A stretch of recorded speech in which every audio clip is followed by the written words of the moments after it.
no kid should be raised by the state, but sadly we have some kids who are growing up in foster care. Can you imagine being 21, have no connections, have been raised and moved place to place, and not have a family?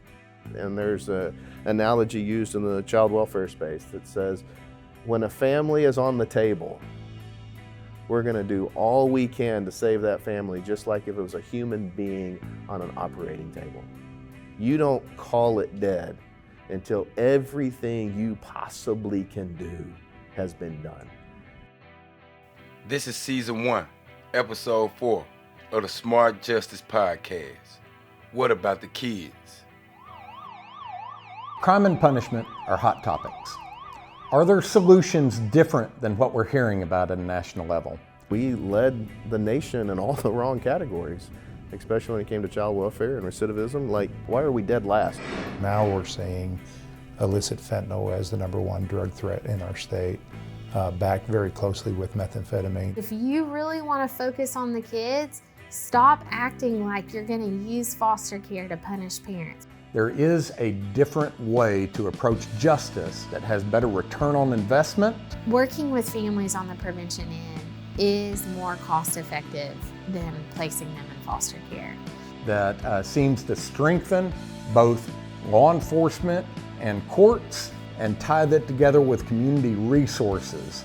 Justice has to be served for civil society to exist, but the place of mercy falls in the hands of the people. And then track the impact to communities and better outcomes. And we're calling this approach SmartJustice. SmartJustice is a work of Restore Hope and partner organizations. Restore Hope is a software and services organization that helps communities achieve better outcomes for justice and child welfare efforts. SmartJustice is focused on optimizing the system by improving the relationships among its parts. When it comes to issues around the justice system, the people impacted the most are often the children.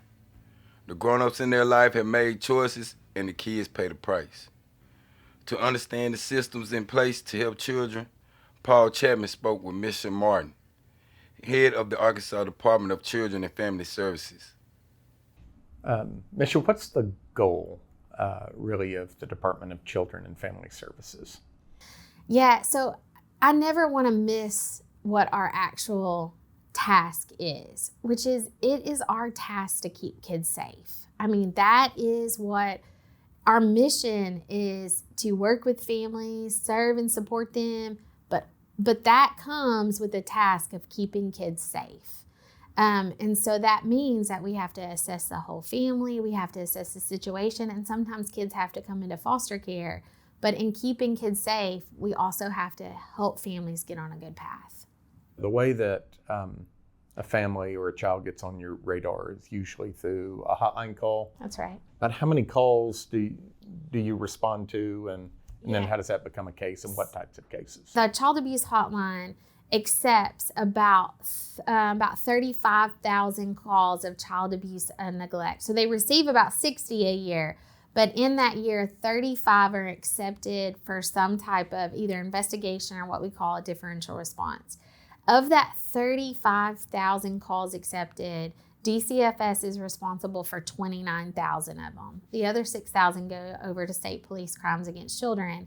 Only a small percentage of those actually get removed and placed in foster care. So many times what we see is that we serve children and really trying to offer services and support to those families to help those families become stable, out of crisis, to prevent those children from having to come in foster care. And frankly, we don't just want to prevent foster care, we want to work with families to help them get back on a path of stability, of a strong family, of a stable family, and prevent any type of future maltreatment. And many people don't realize that we serve more children in home across the state than we do in foster care at DCFS. Well, roughly, what are those numbers? On a given year, we serve about 14,000 children in their homes on what we call protective services cases. So some allegation of abuse or neglect, usually probably neglect. We then get out there and offer services, whether it's mental health services, parenting, whatever that family is assessed and needs, but about 14,000 children. Where on any given year in foster care, even though we only ever have about 4,600 children in foster care, over the course of a year, we serve about 7,000 children in foster care. What would an example be of when you're required to remove a child? Well, the standard for replacing a child in foster care is that the child is in immediate danger. So that is a high burden. Like, a child has to be in immediate danger for the government to come in and take your child away from you, right?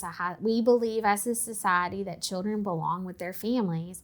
So, a small percentage of our cases are pretty awful. Like, they're extreme physical abuse, sexual abuse, but really that is only a small portion of our removals.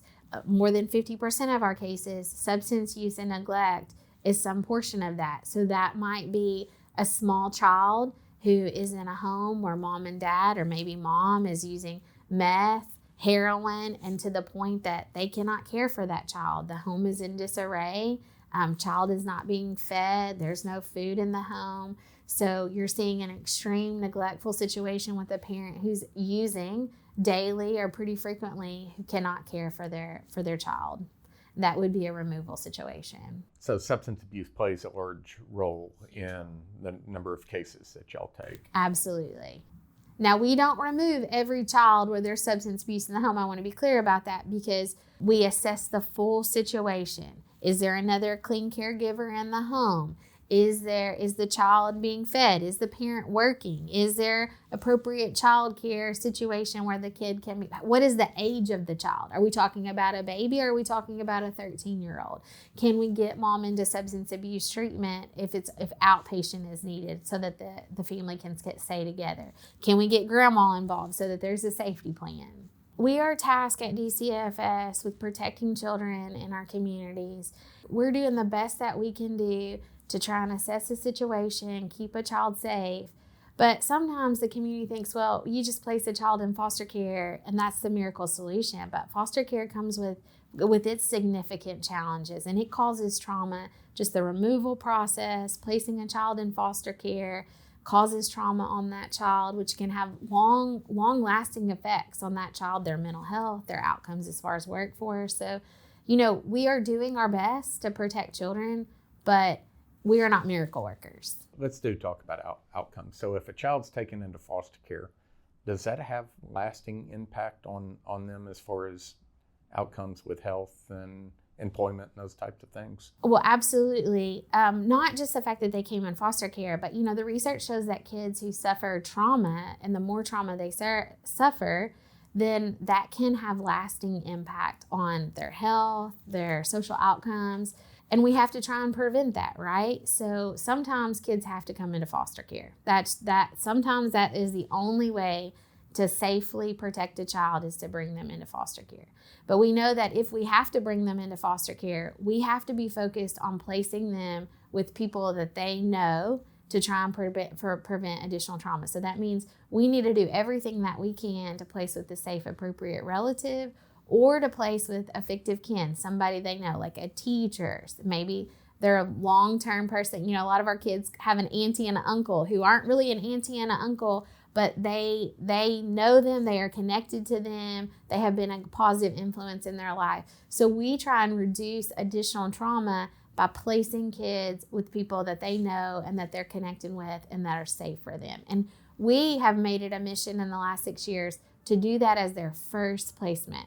So even though they might be removed, their first placement, once they go with that DHS worker, is with somebody that they know and connected with. And today, we are placing 40% of kids who come into care with somebody that they know, whether they're relative or fictive kin. When I started 6 years ago, it was less than 15%. So that's one of the ways that we have been trying to work to reduce trauma for kids who have to come into care. Pre-pandemic, we were, I feel like, just steamrolling ahead with some great changes at DCFS that were really making an impact. But some of those big changes were really focusing on prevention. initially, and when I say prevention, I mean really offering services and supports to the families before crisis. The system had been set up to really focus on foster care, even through our funding structures. So we were placing all this emphasis on the kids who were already in foster care and not recognizing that we're serving more children in their home than we are in foster care. So we were really on a mission to investing in that front end, trying to work with those families to prevent crisis, get them back on the right path so that we never even had to talk about whether foster care was necessary for them. And so that work continues. We expanded funding for what we call intensive in-home, which is evidence-based model for prevention services to those families. And coming up in this next year, we will be statewide. We have statewide implementation of Safe Care, which is an evidence-based home visiting model for our younger children. Working with families on the prevention end is more cost-effective than placing them in foster care. We know that kids who stay in foster care 2 or more years are less likely to receive permanency. So if a kid comes into foster care and does not go with family through guardianship, adoption, if maybe they don't even go to an adoptive home within 2 years, the chances of them going back, going to some type of permanency become very bleak.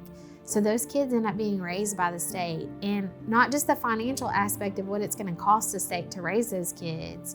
Like there's the impact on the social emotional development of a kid, because I say this pretty strongly, I mean it, government should not be raising kids. Like we are not designed to be parents, and we are not good parents. And there's no amount of program, there's no amount of money that's gonna make government a good parent. Like we should not be raising children. And so when we do, it's really expensive because they need a lot of treatment. They tend to move placements and have placement instability. That's not because we've designed a program that's wrong. It's that government should not be raising children.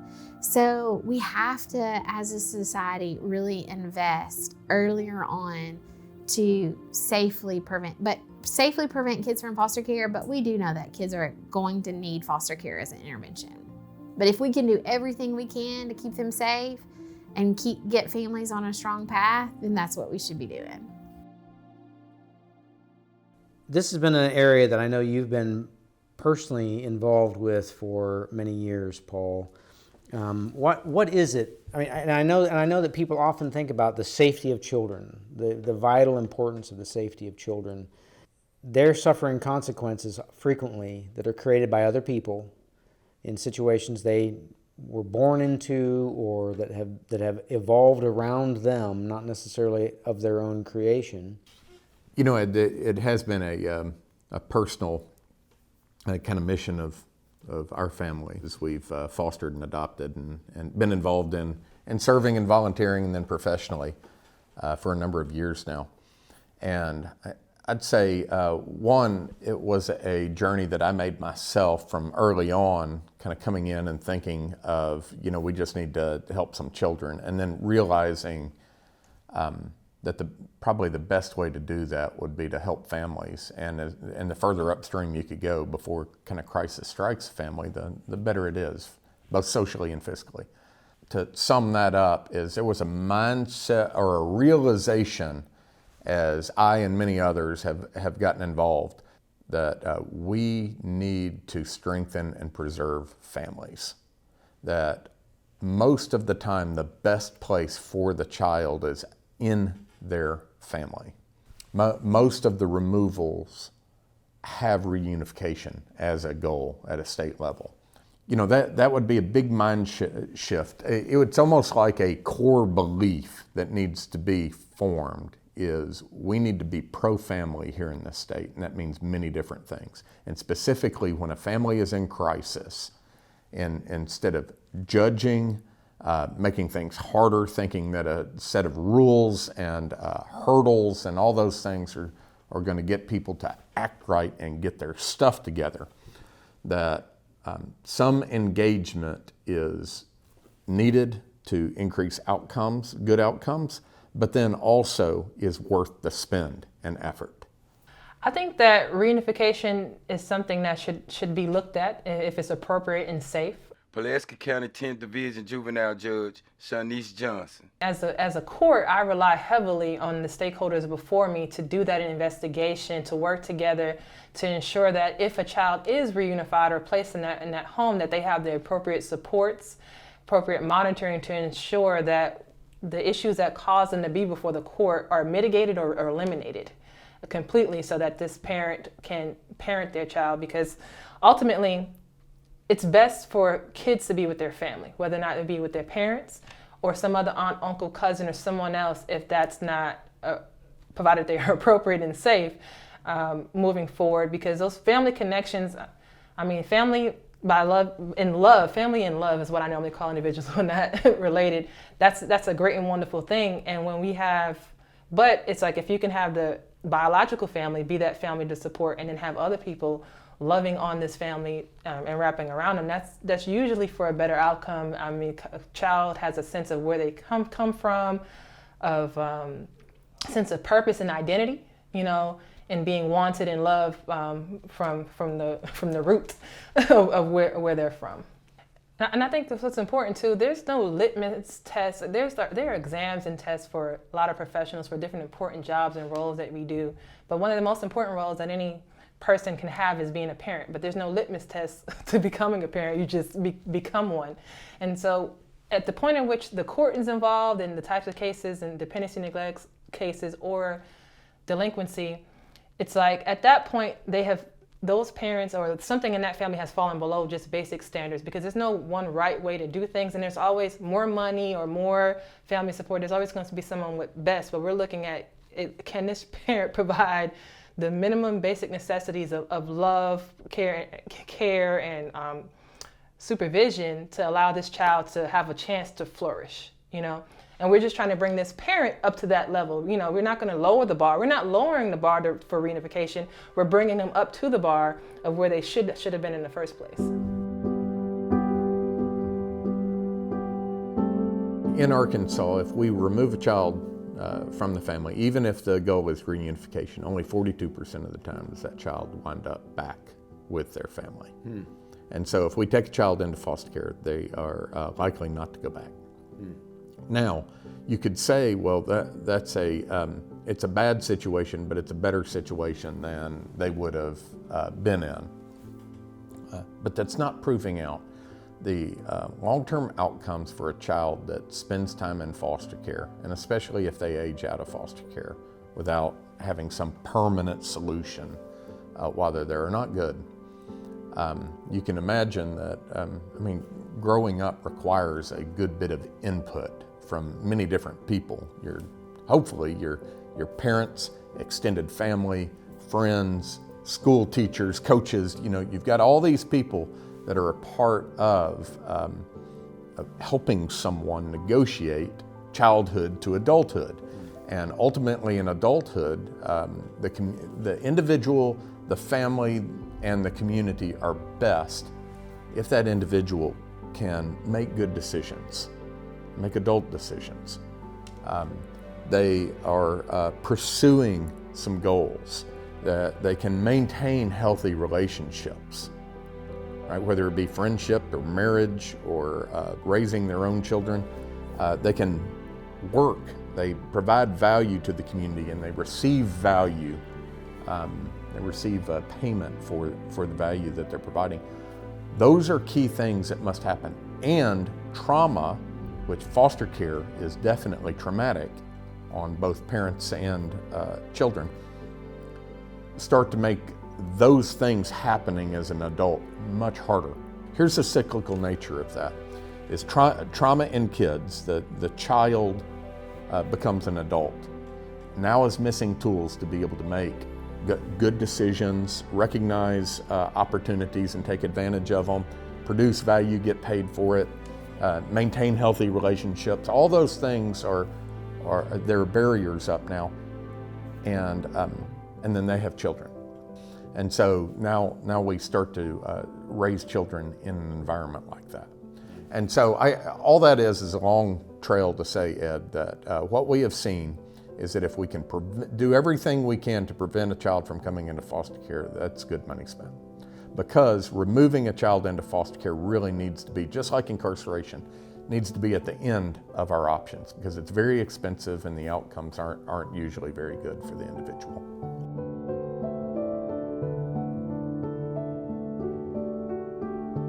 Mischa, what do you say to people that think that you may be harming children by helping the family? You know, it's hard for me to connect on that message, because almost every family in this state has been touched by substance abuse. And sometimes I ask those people, like, so can you think about somebody in your family who has a substance use issue? And almost everybody can think of that family member. And I say, well, think about if they had kids, or do they have kids? Where would you want those kids? And you know, almost universally when they think about their own family, they say, like, they want their family member to be clean, and they want their nieces, nephews, grandkids to be with their parents if they can. And I say, okay, but they're like, well, you know, maybe they've been on drugs for 5-10 years and they've gone treatment and out. Okay, well, if they can't be clean and sober, where do you want those kids to be? And the answer almost universally is with us, like with me, with my sister, with my mom. That's what we want too, right? Like when people think about their own family and the issues that they have in their families, they want their kids in their family. Well, that's universal. That's across county, that's across city, that's across our state. And so I just really ask people, think about if it was your kids. I regularly tell my staff who get upset when people reach out to me or they call the governor's office, and I say, let me tell you, if my nieces or nephews came into foster care, you can guarantee that I would be at the governor's mansion beating down the door if DCFS would not allow me to see my nieces or nephews or place with me. And I'm not special. Like, that's true of everybody across this state. Like, we value our own families, so we should value other people and their families too. But what about the parents that are struggling with substance abuse, or their house is a mess, or they've got, and so the things that I may hear in the community, and I know you hear more of them probably in uglier ways, is they don't deserve, that's the message, is they don't deserve the help that y'all would give. Well, if you care about kids and you care about doing what's right for kids, then you will stop the message of punishing parents by using the kids. Kids should not be a ploy to punish parents. Like, if you really want to focus on the kids, stop acting like you're going to use foster care to punish parents, because in the end, all you're doing is punishing kids. Kids don't necessarily understand what the substance use is or what the issues. Kids, almost universally, kids love their parents. Now, don't get me wrong. Kids get frustrated with their parents, and especially the older they get, they can see what's going on. But, you know, it is super frustrating to me when adults think that foster care should be a punishment tool for parents, because while they stand on their soapbox about helping kids, that type of mentality does nothing but hurt kids. So where it's possible, reunification is the goal. And the percentage of those cases where reunification is not the goal is actually fairly small. The number of cases where it's just like, no way should this parent That's right. continue to have this. Yeah, most cases, reunification is the goal. Yeah. But that said, the reunification rates aren't real high. So what does the family face, and what are the steps that are being taken to help families get to that point? So if you've fallen into the area of crisis where the state must intervene and remove your children from your care, and reunification's goal, there's always a plan of how to kind of rectify the situation. What are the remedies?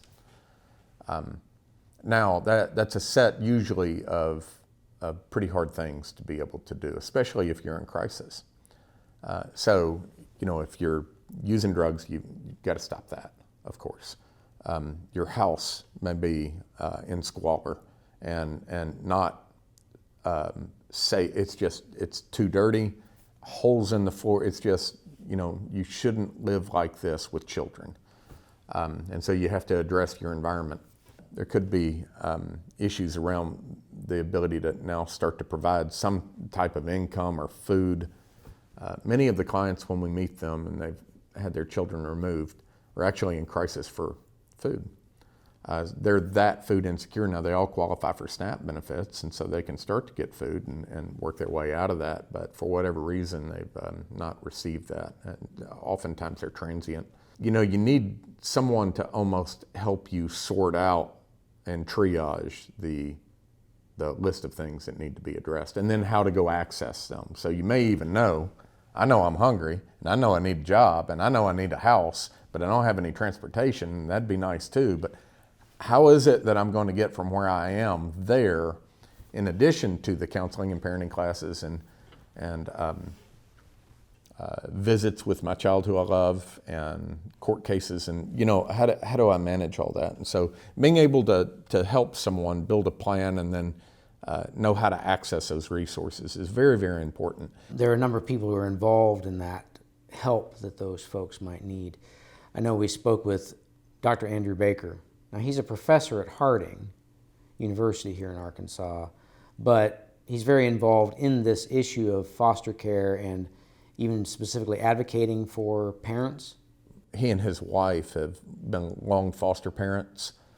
In 2017, they were Foster Parents of the Year. Andrew serves on the board of Sparrow's Promise and CERCI, which is a child welfare agency. And he was governor appointed a number of years ago to what's called the Parent Council. Dr. Andrew Baker. Parent Council has oversight of all legal representation for parents in family court. And you and your wife have fostered also. We have, so we've been doing foster care for right at 10 years. The history for us as a family is the very first group of siblings we had to live in our house. We went to their first staffing, which is where everybody who has a vested interest in that case, sits around a table to figure out what's going to be said and where things are at before it goes to court. But about halfway through the conversation, I feel my wife's hand on my knee squeezing really hard, which that's code language usually for me to be quiet because I have a tendency to talk too much. Problem is I hadn't said anything. But that was Amy's frustration because she's more or less watching a mom get attacked, right? And so we finish that staffing and we walk out in the entry area and I watch my wife embrace the mom of the siblings living in my house and say, we're for you and not against you. We want your kids to come home. So that same mother, a few weeks later, my wife agreed to take her to all these places that she had to go to fix, if you want to say that, some issues she had in paying bills and her water bill, and because DCFS had said, hey, here's your checklist. And the checklist was fair. It wasn't unfair, but here's your checklist. My wife, I'll never forget it, took 2 days to take that mom everywhere she needed to go. And she came home and she was frustrated. And I said, hey, what's wrong? And she said, I have a college degree, I have a car, and I have a full tank of gas, and I'm mad about how difficult that was. And she said, and this mom has none of that. And so it's just the realization, like, we want families to succeed. My goal is not your failure. Your failure doesn't make us better. So let me ask you the question in this way, is if we made it easier, though, to be able to get this type of assistance, wouldn't there be more abuse of the system? Tell me 5. Tell me 5 people who abuse the system. I get that often from people. And my answer is, it comes from Larry James, who wrote the book, The Wealth of the Poor. And Larry says in The Wealth of the Poor, tell me 5, and we can have that conversation. The reality is, most people can't. Like when someone says to me, hey, well, they're just taking advantage of, and fill in the blank, it's some program, right? And I'm always like, cool, tell me 5. Because my experience has been when someone can tell me 5, they will tell you, yeah, but I know 95 who are not, and they're working really hard to get out of that hole. Right? Are there people who take advantage of the system? The answer is yes, in every socioeconomic class. I will acknowledge that in a heartbeat. But what I'll push back on is, yeah, but do you really know them? Because my experience in working with people in my community and working with people statewide and trying to help parents get their kids back is, by and large, they're not trying to take advantage of a system, they're trying to survive one. Big difference. Now, can I tell you 5? Yeah, I can give you a few more than 5 actually. And they drive me crazy because they do make it harder on everybody else. If you really get involved and connected, you find out really quick, yeah, there's truth to that. In every socioeconomic class, there's a crook, right? But at the end of the day, most are just trying to survive. So you talk about the mom who is trying to feed her babies, and she gets propositioned, and she takes the proposition. Why? Because she's got to feed her babies. Do I wish she made that decision? No. Not one bit do I wish she made that decision. Do I really wish she wasn't in a situation which that it was even a possibility? 100% I wish she wasn't there. But when I meet her incarcerated and find out the story of why she is there, I quickly figure out, you were trying to survive. Am I justifying your action? No. But your action makes sense. You're Andrew, trying to feed your kid. It just seems like such a mess. It is a mess. So it's a mess. It's complicated. Is there any good that can come out of that? Sure. When you engage, you start to see good. You start to see the example again of that first family for us in foster care. It's still battles for them today, right? Those battles haven't gone away. They're not all of a sudden living out the American dream, but we got a longer rope, right? And we've had longer terms of success. Wouldn't it just be better to place the kids in a stable environment and just be done with it? History and research has shown us that not to be true. It sounds good. In what way?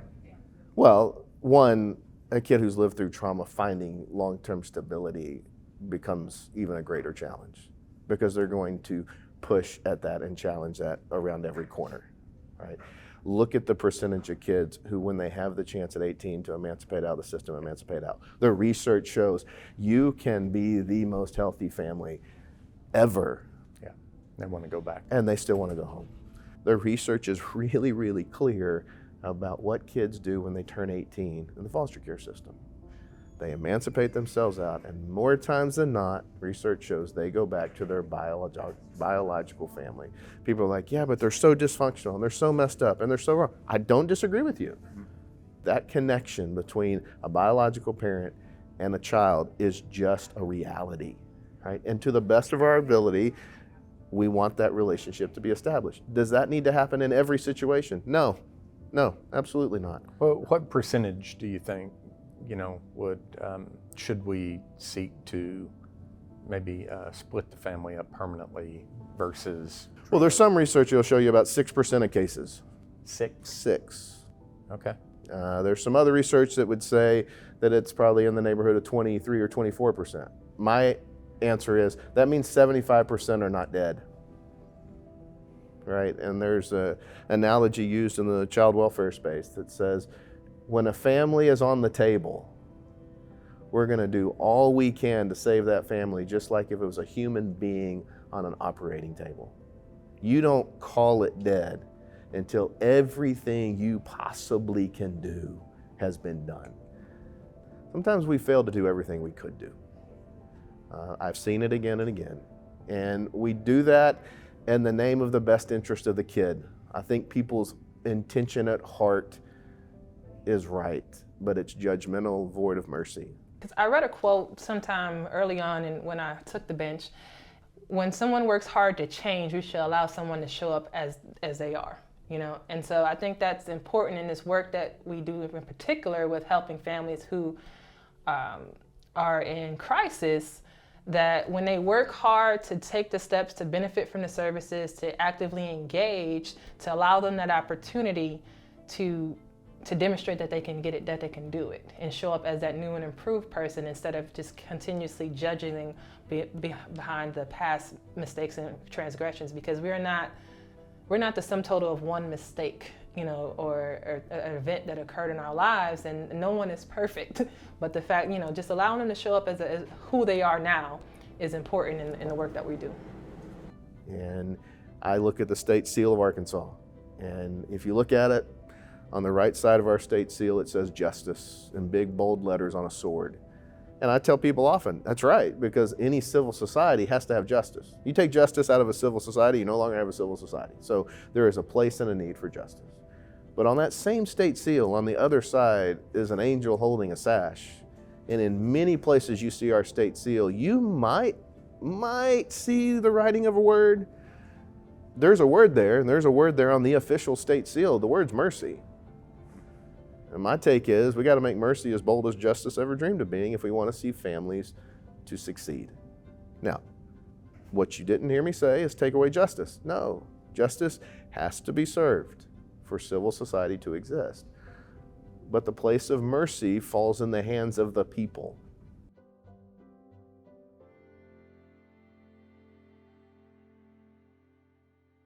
Hi, I'm Karen Phillips, and I direct the 100 Families Initiative for Restore Hope, and I also direct operations.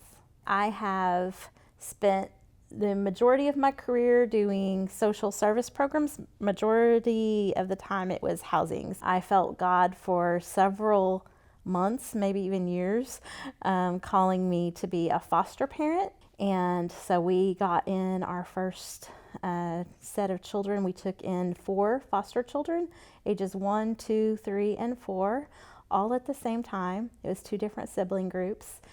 I had a real desire to meet the parents and to understand what they were going through and the struggles they had. And so I would take the children to their visits, really got to know them, told them I was in their corner, that, I wanted them to be able to get their children back. And I, as those relationships, built with those parents, I could just see really well that the struggles that they had to overcome were just so great, and they needed additional support. So I started, looking into ways to help with housing for biological parents that were trying to get their children back. There would be families that were ready to get their children back, except they had no place to live. And I thought that shouldn't be the case. If they're capable of taking care of their children, then there's got to be a way to provide for that. So thankfully, I was able to work with Restore Hope and started having these meetings in Sebastian County with Paul, all around how we can build supports for struggling families.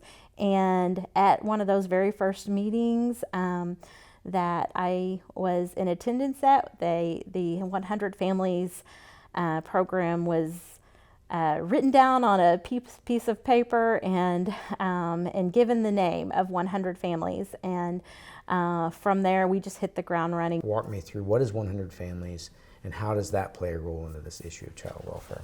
All 100 Families is a group of community providers and agencies coming together, pledging to work for 100 families at a time for crisis to career. And they're going to share data.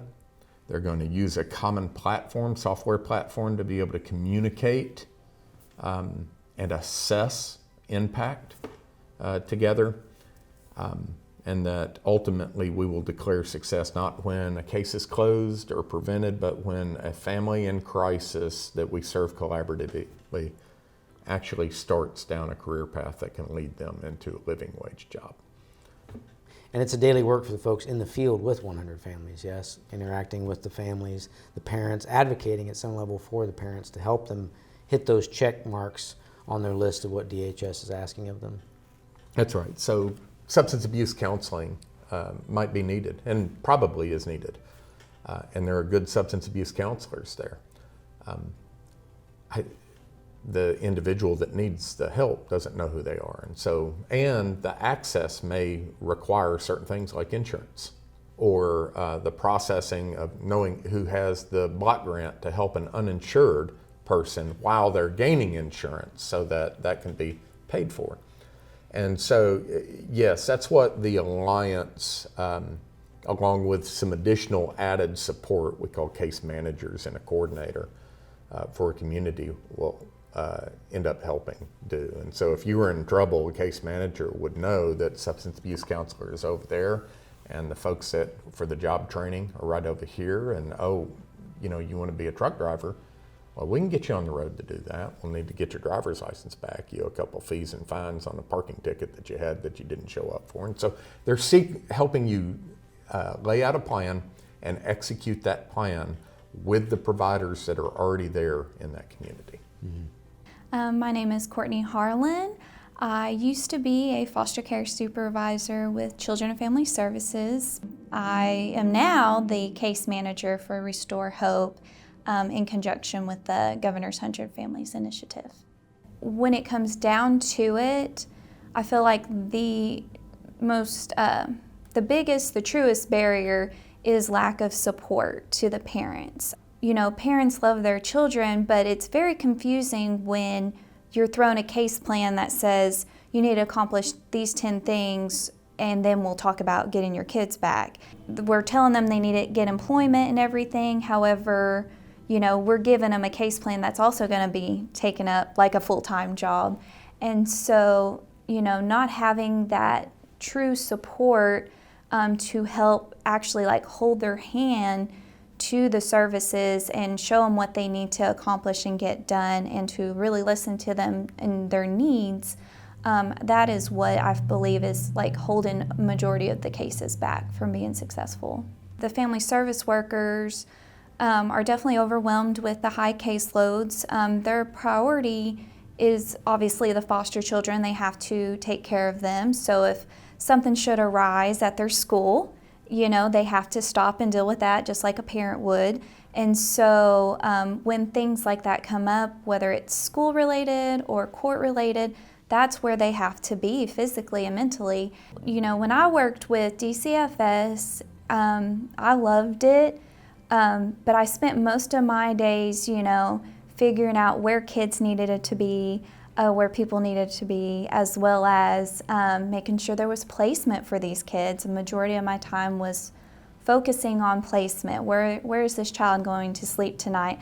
And I never really felt like I had too much time to really devote to parents and to be able to explain to them exactly what they needed to. And so that was something I was really missing from my job. And so whenever I came here to Restore Hope, I get to do just that. I get to work one-on-one with these clients, these parents, listen to their stories, build that trust with them, and also build their care team with the providers we've connected with. And I can, you know, help show them where they need to go. But not just that, but it's more of building their care team and bringing the communities to support them and to surround them, and not put them in a position where they're confused or don't understand what they need to do. My name is Dana Baker, and I'm the White County 100 Families Coordinator here in Searcy. Families can be in crisis in a myriad of areas. They can first see us in the courtroom for mental health or substance abuse, but then we realize that they have lived in poverty for years. They have no education, they have no employment, no transportation. They really are just looking for community resources to meet their emergencies every day, whether it's food or shelter. So when we're trying to stabilize a family, we're trying to keep that family unit all together.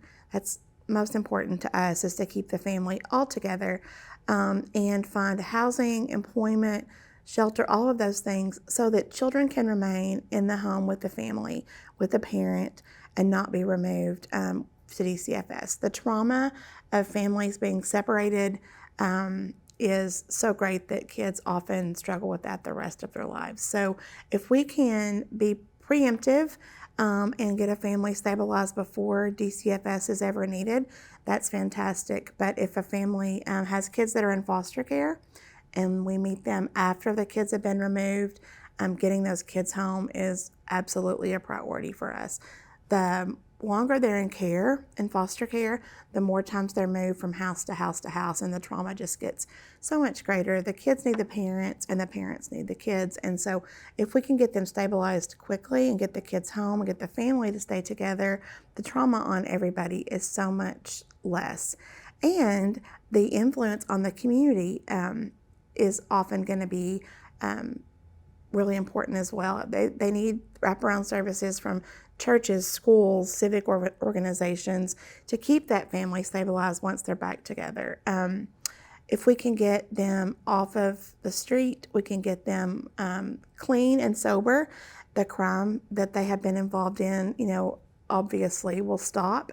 If they are not using public assistance for food stamps, for housing, for utility assistance, those types of things, those resources are not drained as quickly too in the community. I love visiting 100 families in White County because that is a place where you can see a family getting wrapped around. You can see how they're working on the education piece, how they're working on the workforce piece, how they're sitting in their office and doing case management of like, how do I get my driver's license back? How do I go take care of my fines? How do I do a Medicaid application? I mean, the list goes on and on of like what all they have to do to get back on the right path, even if they got clean. It's like, even if you get clean, you've got to get all this other stuff, healthcare, criminal fines, the list, education, workforce. And so when you walk into 100 families in White County and Tana Baker is there with her case managers and they're doing this every day. So they're figuring out the systems. Like they're figuring out which of the 15 forms you have to fill out. And they're figuring out who the connection is at the Social Security office. And so they're doing it day in and out. They can really help that family navigate the different systems. And don't hear me say like, I am not a big family should be on government support forever. But there is a place where government intervention for a short period is the right path to then get them to success so they no longer need government intervention. But there's that period where you need some of that support to then be able to transition into success without government intervention. And 100 Families is doing that. And they're doing it not just a how do you fill out a form, but that emotional connection, bringing the churches in, bringing the community in where they can come and connect with those families as well. It's really awesome. 100 Families, as we sit right now in August of 22, is in 6 different counties in Arkansas. We're talking to a few folks out of the state about launching their own, and we have a goal of now making it to the 25 most populated counties through an affiliate program. We want to find organizations who love their community, want to serve their community, as playing kind of this organizer backbone or support organization, and serving the organizers in a community as they serve clients. What we have found is when the parent chooses to receive that kind of help, then the reunification rates go from 42% to over 70%, sometimes over 80% in different time periods in different communities. I think you look at Restore Hope's success, you can't argue with the fact. The fact is kids have been able to go home and be with their families, and their families have been able to sustain that.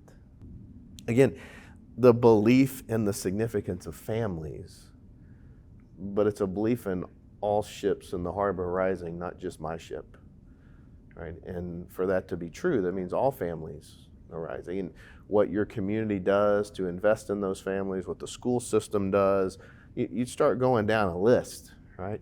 I want to see kids succeed, but part of their success is connected to their connection to their family. I actually have a very recent client that we've had great success with in working with DCFS out of Polk County. The mom now lives here in Sebastian County, so we've been working in conjunction with them. But this mom, safety wasn't a concern anymore from what I learned when I first started working with this one mom. And but what was the concern was housing and making sure the children had a place to sleep. So we focused on what was the real barrier for her getting housing, and it come to find out it was she owed a collections agency some money from back rent from years ago.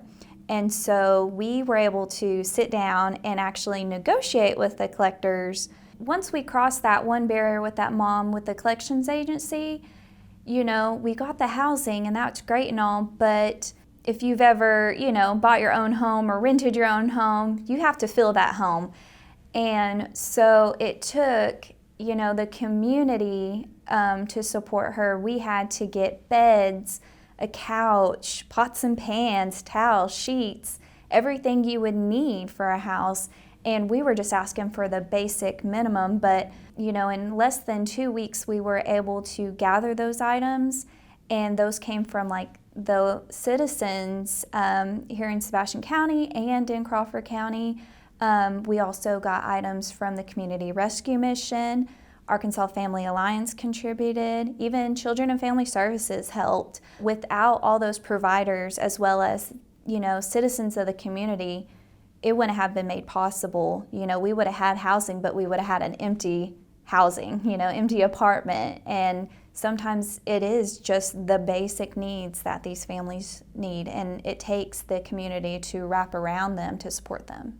And so ultimately, when we are discussing this topic of child welfare, the answers are found in strengthening the family the child's a part of to begin with.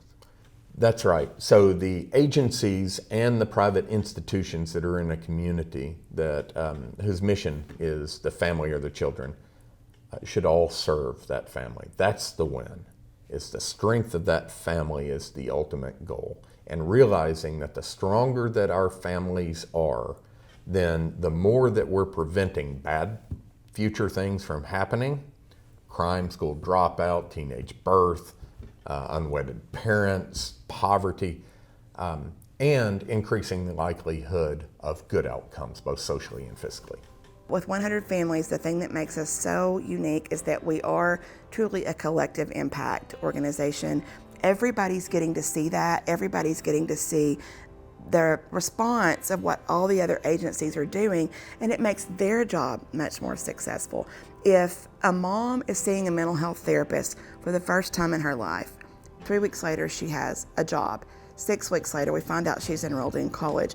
That is making that therapist feel like what they're doing is so much more powerful and beneficial. And so it kind of brings them back to life in their own career. They're able to see we are helping, and it doesn't take just one person. It takes all of us working together for that family. They're not in crisis in one area.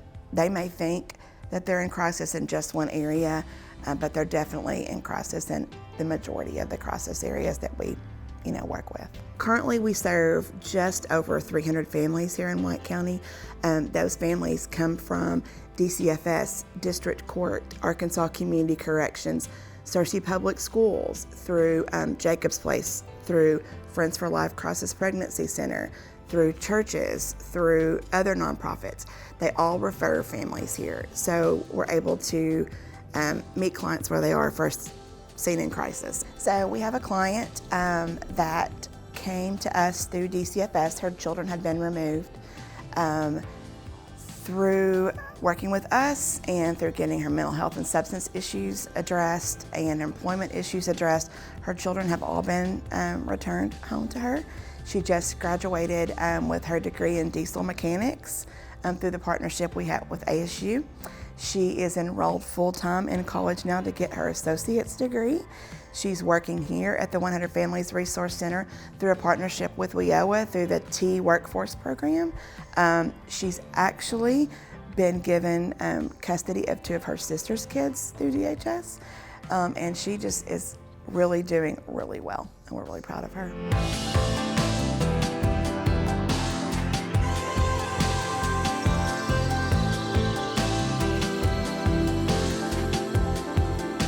Thank you for joining us for this episode of Smart Justice.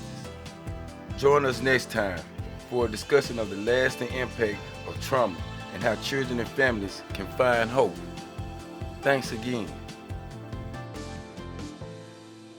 Special thanks to our guests, Mischa Martin, Judge Shanice Johnson, Dr. Andrew Baker, Courtney Harlan, and Dana Baker. And thanks to Churches for Life for sponsoring.